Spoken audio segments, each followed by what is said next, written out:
this is Emma Moyer with Brewed. I wanted to talk to you a little bit about the Brewed difference so you can educate yourself on how my products are different from other things that you might be seeing popping up on the shelf. So about 2.5 years ago, it all started with just me and my grains. Really just my grains, some organic raw sugar, this nice airlock bottle, and there was never any heating, any addition of man-made probiotics, no fruit juices with unnecessary sugar, just us. This is what I'm really proud to say that I've been able to preserve in my product for you. You see, many of the large companies need products with a longer shelf life and a more consistent nutritional profile, and I get that. Therefore, they opt for manufactured strains of bacteria and a heat and hold method, both of which I'm going to describe. So by manufactured probiotics, I mean that most of the fermented beverage bottles out in the store use shelf-stable probiotic cultures. And that means they've been manipulated or even created in a lab. And while this creates a more predictable product and a longer shelf life, it severely is going to limit what your water kefir can achieve with you. Most of these supplements give you maybe a handful of probiotic strains, so it's a very limited variety. Science really can't recreate what God can create naturally. So water kefir done right, instead of giving you a handful of bacterial strains, they can give you upwards of 40 strands, just depending on the temperature, the sugar, so many different things that go into naturally brewing a product.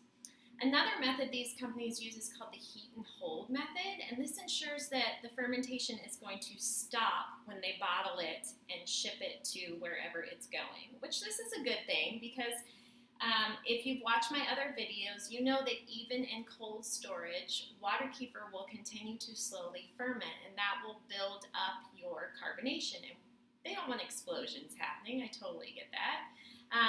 But however, if you know anything about heating bacteria, you know that that destroys it. My products are populated by naturally occurring varieties of probiotics, and they've never been heated. One last difference between Brewed products and some other ones you might see is that other companies are using fruit juice to flavor, which it can taste awesome, but that's adding unnecessary sugars to the product.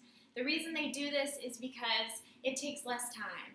So you have a ferment for 1 or 2 days, you pour some juice in, bottle it, and it's ready to go. I like to have very minimal sugar content, so I allow my grains to ferment for 2 days. So this ensures that majority of the residual sugars are eaten up by the grains, so they're not made available for you. And then what I do is exactly what I've been doing at home for 2.5 years. I put the fruit or whatever flavoring in the bottle and I let it infuse for another day. So it takes a little bit longer, but you are getting a more quality product with less sugar. So this is how I've taken my exact home protocol and put it into practice for you. So as always, if you have any questions, feel free to hit me up and let me know how you're enjoying these products. Thanks, guys.